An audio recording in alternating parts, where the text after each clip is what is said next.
Então tá bom. Vou começar então a apresentação de como reconhecer e conduzir pacientes com insuficiência renal, no sentido de dar um apoio para quem está num centro menor e recebe um paciente que pode ser um paciente grave, que requer a remoção para um centro com mais recurso, ou pode ser um paciente que possa ser cuidado no seu próprio local de origem. Bem, para a gente entender um pouquinho o que é a insuficiência renal, vamos lembrar o que é a suficiência renal. Então, qual é o papel dos rins? Deixa eu pegar a setinha aqui. Como é que era a seta mesmo, né? Bom, por enquanto estou com a do mouse aqui, né? O papel, mas não aparece lá, né? Não aparece também.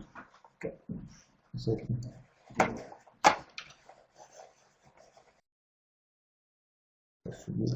Mas aparece aqui, mas não lá ainda. Tinha aquela outra que você falou que era do computador. Tá Essa aqui, né, ali. Agora que apareceu aqui. Apareceu aí, é aqui. Mexo com o mouse mesmo, né? Então, qual que é o papel dos rins? Então, para ajudar a manter a homeostase, que seria a função renal normal do rim, a fisiologia renal normal, a função renal. Basicamente, ele vai trabalhar para manter o balanço de água, é um órgão de excreção de catabólicos hidrogenados. Com isso, balanço de água mais excreção de catabólicos de alguns eletrólitos, ajustar o volume extracelular, regulação do equilíbrio ácido básico, regulação de outros eletrólitos além do hidrogênio, do bicarbonato, sódio, potássio, cálcio, fósforo, etc. E uma função importante do rim, que é a produção de hormônios, o rim como órgão endócrino, por exemplo, participando do controle da pressão arterial, ou gerando anemia da insuficiência renal pela falta de eritropoetina, ou alterações ósseas pelos distúrbios de cálcio e fósforo. Então, tendo essa função renal, como é que isso é executado? Como é que os rins foram montados para executar esse conjunto de funções? Então, para falar de uma forma resumida, resumindo aqui em um slide apenas toda a fisiologia renal, a gente podia entender que a função renal seria feita em duas etapas. Um primeiro momento, no nível dos glomérulos, onde ocorre a filtração do plasma, formando um volume de ultrafiltrado, que é chamado de... a medida dessa filtração é chamada de taxa de filtração glomerular, que em condições normais é aproximadamente 100 ml por minuto. E se nós lembrarmos agora que o dia tem 1440 minutos, quem filtra 100 ml por minuto, que é uma pessoa normal, vai estar filtrando por dia 144 litros de ultrafiltrado. Esse é o trabalho do glomérulo. E a gente vai usar a medida dessa filtração como uma das medidas da suficiência ou de insuficiência renal. A seguir, esses 144 litros que estão representados por essa setinha 1 aqui, que está sendo filtrado no capilar glomerular, os túbulos agora vão começar a trabalhar, cerca de 99% vai ser reabsorvido, a seta número 2, algumas substâncias vão ser secretadas do capilar peritubular, que está aqui, para dentro da luz tubular, para finalmente ser excretado na forma de urina. Então, os túbulos, ao exercer essas funções aqui, reabsorção, secreção e excreção, vão acabar transformando aqueles 144 litros de ultrafiltrado formado por dia no nosso volume urinário normal, que é um volume urinário de cerca de 400 ml no mínimo. Abaixo disso é uma situação patológica, chamada de oligúria, até 2.000 ml, 2 litros por dia. Acima disso é uma situação patológica chamada de poliúria. Então, entre essa faixa de 400 ml e 2.000, é que nós dizemos que há um volume urinário normal. Isso também vai ser definido para fazer o diagnóstico se existe ou não existe uma insuficiência renal. Então, nós vamos nos apoiar em dois pontos aqui para ver se a função renal está boa ou não. Como é que está a filtração glomerular e como é que está o volume urinário.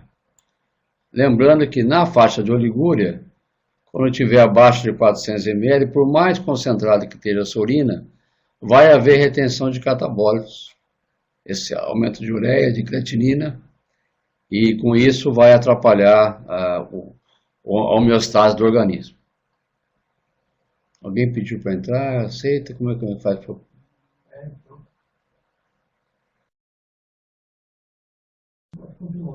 Tá. Recebemos um novo participante. Bem-vindo, Antônio. Estamos falando então um pouquinho retomando a fisiologia renal para nós entendermos a insuficiência renal. Então, isso posto, quer dizer, quais são as funções renais normais, vamos ver como é que está definido hoje para fazer o diagnóstico da primeira situação clínica importante, que é a insuficiência renal aguda.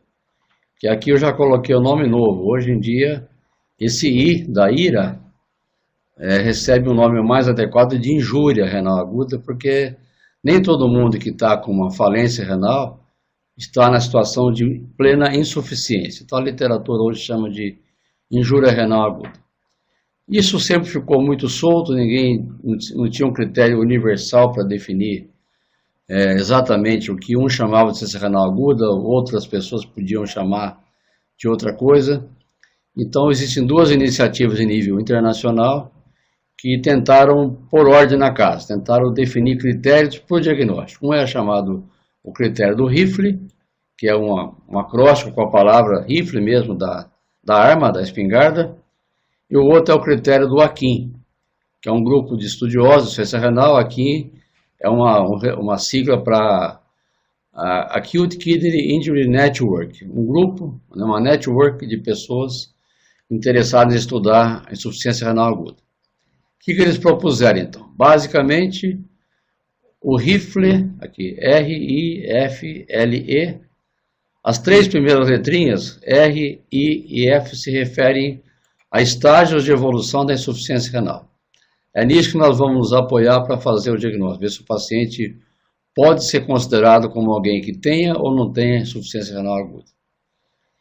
A fase de risco, a primeira fase, nós vamos considerar quando a creatinina aumentou 50% em relação ao basal. A creatinina vezes 1,5. Então, se a creatinina da pessoa era 1, passou para 1,5, 1,6, essa pessoa pode ser feito o diagnóstico de insuficiência renal aguda, estágio R pelo rifle. Se a creatinina dobrou, multiplicou por 2 em relação ao basal, já é uma fase mais avançada da doença, na fase de injury, de injúria. E se a creatinina triplicou, isso é chamado de fase de insuficiência, failure. Ou se ela já é maior do que 4 mg por decilitro. Então aumentou 50%, fase R, dobrou, fase I, triplicou ou é maior do que 4 mg por decilitro, é a fase de insuficiência. Aqui que seria, de fato, a insuficiência renal aguda. Bem, vamos deixar pendente o L do finalzinho. O L e o E, na realidade, não se referem a estágio de evolução, mas sim a questão da evolução ou da sequência da doença, não a gravidade no início da doença.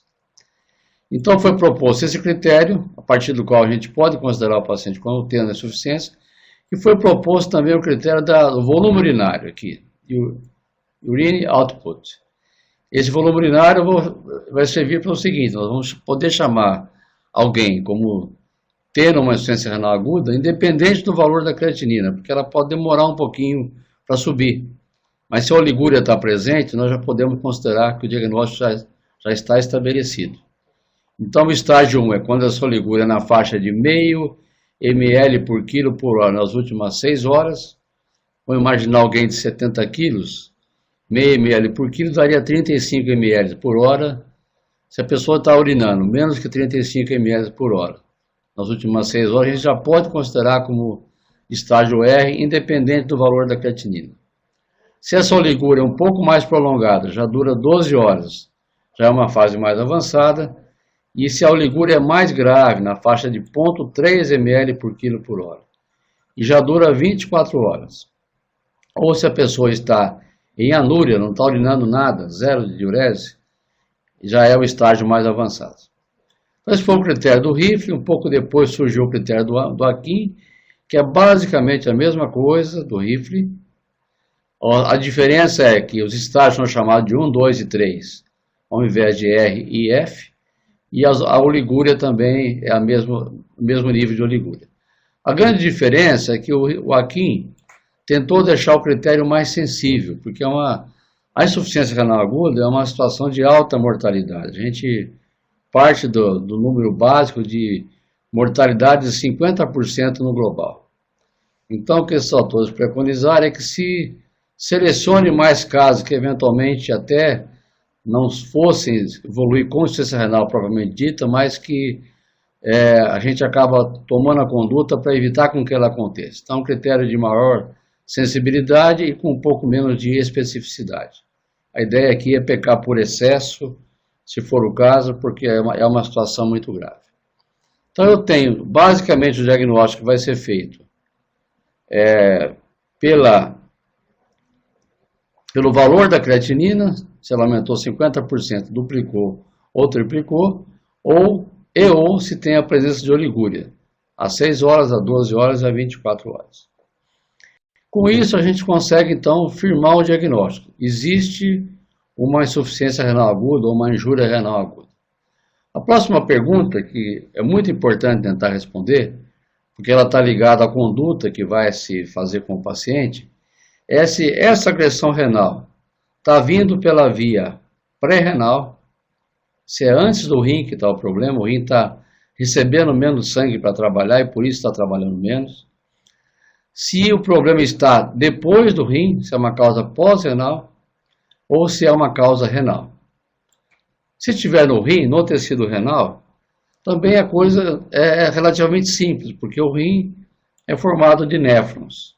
E o néfron tem glomérulo e túbulo e interstício. Então, na realidade, a coisa é muito simples. Se a doença estiver no rim, ou ela está no glomérulo, ou está no túbulo, ou está no interstício, ou está nos vasos.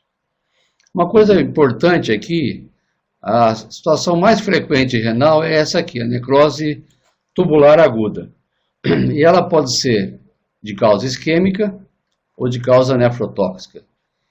E aqui a gente colocou uma setinha, uma figura, tentando fazer um bloqueio, porque o que é uma necrose tubular aguda isquêmica, que é uma situação de alta mortalidade, no mínimo 50%. Isso é uma situação pela qual está passando um paciente que, em algum momento, foi uma causa pré-renal. Então, a necrose tubular aguda é sempre uma evolução de um pré-renal que não foi corrigido. Esse é um dos principais trabalhos que nós, como médicos, temos que tentar fazer. Evitar com que uma insuficiência renal aguda pré-renal, que ainda é funcional, não houve uma lesão orgânica do tecido renal, fazer com que ela não evolua para cá. Porque aqui a mortalidade é em torno de 10% e aqui a mortalidade é no mínimo 50%. Então, uma das coisas mais importantes no atendimento inicial do paciente é a gente descartar um componente pré-renal, ou se ele estiver presente, tratar para evitar que ele evolua para cá. Mesma coisa, uma situação semelhante em relação ao pós-renal. Pós-renal é um rim que, de alguma forma, está obstruído. Quanto mais tempo esse rim ficar obstruído, menor a chance de recuperação. De tal forma que a abordagem inicial do médico tem que ser também para, ao identificar uma situação pós-renal, tentar desobstruir o rim para que ele recupere a sua função o mais rapidamente possível. Então, agora um resumo do que eu falei até agora, uma coisa colocada de uma forma bem simples. O diagnóstico da síndrome, nós vamos fazer como? Tem uma história de alguém que, por exemplo, perdeu o volume, teve náusea, vômito, diarreia, um politraumatizado, tem uma insuficiência cardíaca. O exame físico confirma que há uma situação, por exemplo, de depressão de volume. E nós vamos trabalhar, o que eu quero mostrar para quem tiver, eventualmente, num centro menor, com menos recursos, que a gente pode avançar bastante na insuficiência renal aguda sem fazer exames altamente sofisticados. Então, o que está grifado em azul aqui, ureia, creatinina e urina 1, que são exames simples, que são realizados em qualquer ambiente de atendimento paciente de saúde, A gente trabalha bastante, faz um bom raciocínio clínico apenas com esses 3 exames. Aí vão ter outras situações mais raras, em que a gente vai ter que usar outros exames de laboratório mais sofisticados, mas que isso pode ser feito num ambiente depois especializado. Então, o que nós temos que fazer? Suspeitou do doente, caiu a diurese, tem oligúria. Qual é o valor da ureia creatinina? Pega a creatinina, vamos ver se, pelo critério do RIF ou do AQUIM, ela está aumentada, 50%, ou dobrou, ou triplicou em relação ao basal. Pode-se fazer uma estimativa da taxa de filtração glomerular, que eu vou mostrar daqui a pouco para vocês como é que é isso. E depois a gente vai para o exame de urina para fazer o diagnóstico topográfico, é o slide anterior. Por qual via está ocorrendo a lesão renal? É pré-renal, é renal ou é pós-renal? Então vamos trabalhar um pouquinho com isso. A creatinina é um exame que pode enganar um pouquinho, porque a relação entre a creatinina e a taxa de filtração glomerular é uma relação exponencial, não é linear. De tal forma que pequenas variações da creatinina podem representar perdas grandes de função renal. Para tentar resolver esse problema, surgiram nos últimos anos algumas fórmulas em que se faz uma estimativa da taxa de filtração glomerular apenas com a dosagem da creatinina no sangue e aplicando essas fórmulas.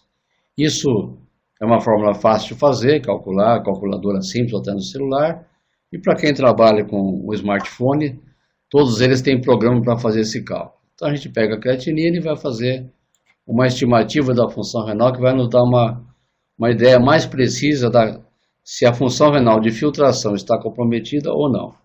Essa é a fórmula desses dois senhores, o Gault e Cockcroft, que já está no mercado há muito tempo, de 76, e funciona bem. Olhei a ureia, olhei a creatinina, fiz a estimativa, fui no RIF e no AQUIM, e nós definimos então que tem uma insuficiência renal aguda. Qual que é o próximo passo para tentar ver por qual via está vindo essa lesão renal? Um passo muito simples, o exame é muito simples, o exame de urina tipo 1. Em alguns lugares tem um outro nome, exame de anormalidade do sedimento, exame simples de urina. O que eu devo olhar no exame de urina nessa hora? Tem que olhar tudo, né? A gente tem que perder um pouquinho o hábito de olhar, pegar uma urina 1 e olhar aqui o sedimento. Nesse contexto, na insuficiência renal aguda, é importante saber como é que está a densidade, se tem ou se não tem proteína nessa urina, se tem ou se não tem hemoglobina, se tem ou se não tem nitrito. Aí sim, vamos ver o sedimento. Tem leucocitúria, tem hematúria, tem bactérias, tem cilindros, tem cristais. Todos esses dados vão nos ajudar naquela dúvida se a lesão é pré-renal, se ela é pós-renal, se ela é renal glomerular, se ela é renal tubular, se ela é renal intersticial. Então, o primeiro dado importante aqui é a densidade. Se alguém está oligúrico e esse rim está bom, essa pessoa tem que ter uma densidade alta. Significa que é um rim que está poupando água. É a situação do pré-renal. Se alguém está oligúrico e tem uma urina que nós chamamos de isostenúria, porque essa densidade em torno de 1010 é igual a do plasma, ou seja, é um rim que perdeu a capacidade de concentração e diluição, essa oligúria vai indicar que é uma situação mais grave. Esse paciente está depletado, ou está com uma baixa perfusão renal por algum motivo, mas já houve a lesão renal, porque ele perdeu a capacidade de concentrar a urina do pré-renal. Então aqui é o pré-renal, aqui é a lesão já instalada. Então, ureia, creatinina, olhar uma urina 1 bem olhada, de cima e embaixo, interpretando os resultados. E aí, pensando em quem está no centro com mais recursos, vou comentar um pouquinho quais seriam as indicações de diálise para nós depois tentarmos definir os critérios de encaminhamento. Então, quando é que nós vamos indicar diálise para um paciente? Um aumento de ureia e creatinina importante, ureia em torno de 200, uma creatinina que, quando a gente pega a creatinina e joga naquela forma do Gault e Cockcroft, vai me dar uma função renal menor do que 10 ml por minuto. Se a gente lembrar que o normal era em torno de 100 ml por minuto, esse paciente está com uma função renal que seria 1/10 do normal. É onde, em geral, há necessidade de começar tratamento dialítico. Ou um paciente que está com sobrecarga de volume, aumento do volume celular. Como é que a gente percebe isso? Um paciente que ficou hipertenso, ou já era hipertenso, piorou a hipertensão, se ele está em ventilação mecânica, começa a ficar difícil de manter a oxigenação do sangue, ou se ele já chegou numa situação extrema de edema agudo de pulmão. Então, indicações de diálise. Caiu a filtração para um nível bem baixo, está havendo sobrecarga de volume, está havendo, pode haver hipercalemia, então potássio maior do que 6,5. Nessa hora é bom fazer um eletro, ver se tem sinais no eletro de hipercalemia, que nós esperaríamos uma onda T apiculada, para mostrar que não é uma falsa hipercalemia, uma pseudo-hipercalemia por hemólise, por exemplo. Uma acidose metabólica muito grave, com pH menor que 7,2, ou um bicarbonato menor do que 10. E sinais e sintomas da uremia, da clínica urêmica, que é muito raro no agudo, porque no agudo os itens de cima, 1, 2, 3 e 4, evoluem muito rápido. E não dá tempo do paciente ter os sintomas clássicos da uremia, que são náusea, vômito, confusão mental, presença de fápio, asterix, atrito pericárdio, essas coisas vão aparecer mais no renal crônico. Então eu teria que estar sempre alerta se o nosso paciente está tendo alguns desses sinais, sintomas ou exames laboratórios alterados, que isso pode necessitar de indicação de diálise. Outra coisa que pode necessitar que o paciente seja transferido para um centro maior com especialista é se ele precisar de biópsia renal. A biópsia renal raramente é executada na insuficiência renal aguda, mas ela pode ser, por exemplo, precocemente, assim que instala a doença, quando nós suspeitarmos de uma causa glomerular, uma glomerulopatia. Isso eu vou suspeitar quando? Quando tiver edema importante, com hematúria, com proteinúria, porque aqui a biópsia vai orientar o tratamento da doença de base. Qual é a glomerulopatia, para ver qual é o melhor tratamento. Ou depois de 2 semanas de instalada a doença, se não houver melhora, quando a nossa suspeita é uma nefrite intersticial aguda, que é um paciente que tem uma inflamação do rim, em geral secundária ao uso de medicamentos. Ou depois de 4 semanas, quando a suspeita era uma necrose tubular aguda que não melhorou. Esse é a letra L do Rifle, né, do L de loss, de perda, quando há uma perda da função renal por mais de 4 semanas e o paciente não está recuperando a função renal, tem indicação de biópsia. Então nós teríamos que ter na cabeça, mais ou menos, as indicações de diálise e as indicações de biópsia, para definir quando nós deveríamos encaminhar o paciente. Mas como eu coloquei no começo, quando a gente falou da topografia renal, da insuficiência renal, é muito importante que antes do encaminhamento, a gente tome algumas medidas que podem evitar que a situação se complique. Então, o item 1, que eu já, de certa forma, falei, procurar confirmar, e se confirmar, tratar ou descartar uma causa pré-renal. Então, se o paciente está com depressão do volume, está tomando medicamentos como IECA, como BRA, como anti-inflamatório, que mexam com a hemodinâmica glomerular e fazem cair a filtração. Então, esses pacientes precisam ser hidratados o mais rapidamente possível, exatamente para evitar que um pré-renal se transforme numa necrose tubular aguda isquêmica que tem um prognóstico bem mais reservado. O mesmo raciocínio vale para a situação pós-renal. Deve procurar confirmar e tratar e desobstruir esse rim ou descartar uma causa pós-renal. Como é que eu vou pensar nisso? Se houver presença de globo vesical, se o paciente tiver em anúria, zero de diurese chama muita atenção para a causa pós-renal, um toque retal se for um homem com suspeita de hipoplasia prostática, ou um toque vaginal se for uma suspeita de uma mulher com um tumor ginecológico que esteja obstruindo o trato urinário. Nessa hora, entra um terceiro exame que poderia ser difícil de fazer, eventualmente em alguns lugares, e que pudesse justificar a transferência para um centro maior, que é um ultrassom de rins e vias urinárias, incluindo próstata, para nós vermos, confirmar a situação do pós-renal, da obstrução. Então, quando encaminhar? Naqueles casos em que as causas são de fato renais. Então, foi descartado o pré-renal, foi descartado o pós-renal. Então, a suspeita é uma necrose tubular aguda, que pode demorar 1 mês para melhorar, paciente em geral precisa de diálise.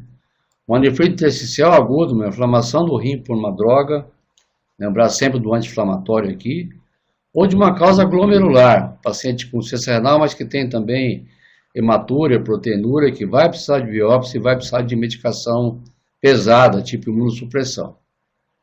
Ou quando houver indicação de diálise, o slide anterior, ou quando houver indicação de biópsia renal. Eventualmente, quando houver a suspeita de uma insuficiência renal crônica agudizada, alguém que já tem algum grau de insuficiência renal, esse rim sofre uma nova agressão e aí ele agudiza. Nessa agudização, ele pode precisar de apoio até de diálise, e nessa hora a gente precisa de um ultrassom. Se tiver num centro que não consegue fazer um ultrassom rápido, também seria um motivo de transferir. Então, até aqui a gente conversou sobre a insuficiência renal aguda e a base, então, revimos a fisiologia da função renal normal. Quando a quebra dessa função renal normal, então, a insuficiência renal aguda, como fazer o diagnóstico, as coisas que preocupam nesse diagnóstico, os critérios de diálise, os critérios de biópsia, e quando, então, esse paciente necessita ser transferido para um centro com serviço de nefrologia. Da mesma forma, porque muitas vezes um paciente renal crônico que está sendo acompanhado acaba sendo atendido no centro menor, sem especialista, vamos lembrar alguns critérios, algumas coisas importantes do renal crônico para também permitir com que ele seja tratado adequadamente na sua origem ou reforçado quando ele deve ser encaminhado. Então, esse é um dado americano para ilustrar o tamanho do problema, que de 1980 aqui a 2004, o grande aumento na prevalência e na incidência da insuficiência renal aguda. Aqui cada linha para uma faixa etária, todas as faixas etárias praticamente, especialmente isso aqui de 45 a 64 anos, há um grande aumento no mundo inteiro, isso aqui é um dado americano, mas no mundo inteiro, de pacientes com insuficiência renal crônica. Então, cada vez mais, todo médico tem chance de se ver frente a frente a um paciente com essas doenças. Esse grande aumento não está mostrado nesse slide, mas ele está particularmente associado ao aumento do diabético, da frequência dos pacientes diabéticos com muitos anos de diabetes e pacientes hipertensos. Isso não é só nos Estados Unidos, isso aqui é um dado brasileiro. Vejo que esse dado já tem um dado novo, tem um censo novo, ainda não publicado, mas em 2008 nós tínhamos no Brasil 87 mil pacientes em hemodiálise, hemodiálise peritoneal. Hoje esse número já está próximo de 100 mil pacientes. De novo, a gente usa a fórmula do Gault-Cockcroft, ou alguma outra que exista, outros no mercado também, para fazer uma estimativa de qual é a função renal desse paciente, porque com essa função renal, nós vamos fazer um estadiamento da progressão da doença renal crônica agora. A gente falou do agudo, os critérios do RIF e do AKIM, e aqui nós temos os critérios do renal crônico. Então, isso é muito simples. A gente pega o valor da creatinina, aplica na fórmula do Gault-Cockcroft, vai sair um valor X ml por minuto, a gente vai olhar nessa tabelinha aqui. Se o indivíduo tem uma doença renal, é hipertenso, é diabético, tem hematúria, tem proteinúria, mas ainda tem uma função renal normal, uma taxa de filtração glomerular maior do que 90 ml por minuto na fórmula, isso é chamado de estágio 1. Se a doença progrediu, ou seja, caiu a filtração entre 90 e 60, isso é estágio 2, entre 60 e 30, estágio 3, entre 30 e 15 é estágio 4, e menor que 15 é o estágio 5 ou estágio terminal, é a fase onde o paciente vai precisar começar a ser dialisado. Esse estadiamento é importante para o clínico geral, quem está fazendo a medicina generalista, porque as 3 primeiras fases são fases praticamente assintomáticas. Nós só vamos perceber que o paciente tem insuficiência renal se nós pegarmos a creatinina e jogarmos nessa fórmula. E nessa fase, o paciente pode ser acompanhado com medidas gerais feitas pelo clínico, controle da hipertensão, controle do diabetes, controle da dislipidemia, e não precisa vir para o especialista. É importante que ele chegue no especialista a partir do estágio 3, que é a fase que vai começar as alterações laboratoriais, começar as alterações clínicas e ele começa a ser preparado para o tratamento dialítico. Então aqui um exemplo do que se deve fazer: controle da pressão arterial, se ele tem proteinúria, a meta é menor que 13/8, medidas para reduzir a proteinúria e ECA e bloqueador de receptor de angiotensina 2, controle da glicemia, restrição, comer pouca proteína, não uma dieta hipoproteica, mas uma dieta muito hipoproteica, levemente hipoproteica. Nós consideramos que 1 a 1,2 gramas por quilo por dia uma dieta normoproteica, uma dieta levemente hipoproteica faz bem. Muita proteína na dieta aumenta a taxa de filtração glomerular. E esse aumento, que no primeiro momento pode ser benéfico, no longo prazo ele cobra um preço e ele acaba ajudando a progressão da doença. Controlar a dislipidemia, tentar manter o LDL menor que 70 e modificar a coisa mais difícil, né, que é modificar estilo de vida, parar de fumar, atingir um peso ideal, fazer atividade física com regularidade. Então, o que a gente quer, que eu quero passar nessa figura é que essa figura mais a de trás, que são medidas muito simples que o clínico pode fazer e que ele pode tranquilamente manusear o paciente nessas fases iniciais da doença sem uma grande preocupação de ter que ter o apoio do nefrologista. O especialista vai ser mais importante, então, a partir da fase 3, 4 e 5. Isso é bem definido por guidelines internacionais e o mundo inteiro segue isso.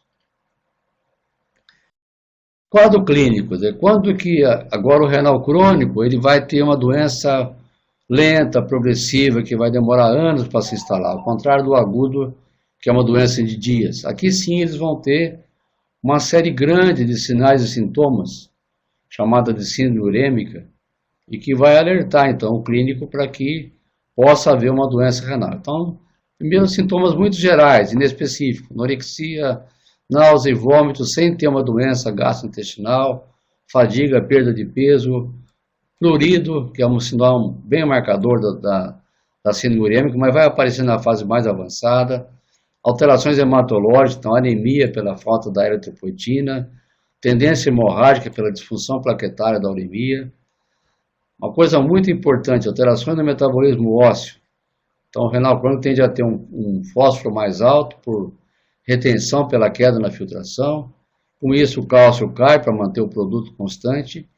E essas duas coisas são estímulo para produzir o paratormônio, PTH, a chamada hiperparia secundária na insuficiência renal, que é uma situação que pode ser grave. Então, isso é importante, que esse cálcio e fósforo possa ser bem corrigido. Por sorte, isso vai aparecer mais nos estágios mais avançados, de forma que nessa hora é bom que ele já esteja sendo acompanhado por um especialista. Alterações neurológicas, que vão desde alterações do sono até coma, síndrome da perna inquieta, presença de celulite, derrame pleural e derrame pericárdio, então atrito pericárdico vai ser um sinal importante de que a uremia está descompensada, e alterações endócrinas, como amenorreia, disfunção sexual, resistência à insulina. Então, o controle do diabetes pode ficar difícil, porque de um lado ele pode tender a hipoglicemia, porque o rim doente não está metabolizando bem a insulina. Por outro lado, ele pode tender a hiperglicemia, porque a uremia é um ambiente de resistência à insulina. Então, aqui é importante o controle do diabetes e muito atento, porque duas coisas aqui. Primeiro é que pode tanto ficar mais fácil o controle, pelo aumento da meia-vida da insulina, como mais difícil pela resistência.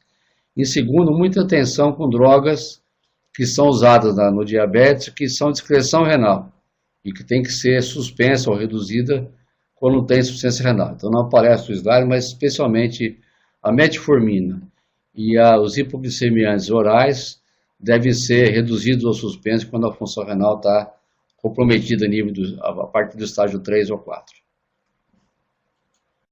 Então, que exame se faz? Aqui já é um pouquinho mais complicado. Ureia, creatinina e estimar a filtração dá para fazer em um ambiente mais simples. O hemograma, que é importante também, dá para fazer. para ver se tem anemia. A anemia da insuficiência renal é normocítica, normocrômica. Se houver deficiência de ferro, então aí pode fazer uma hipocromia. Aqui já entra talvez mais o trabalho do especialista no metabolismo do cálcio e fósforo, glicemia que eu já comentei, eletrólise, especialmente o risco de hipercalemia à medida que vai piorando a função renal. E se tiver condições de fazer outros exames, a gasometria venosa, porque o renal crônico vai ter acidose, a ultrassom para ver se já tem sinais da cronificação mesmo, o rim já pequeno, com perda da diferenciação córtico-medular.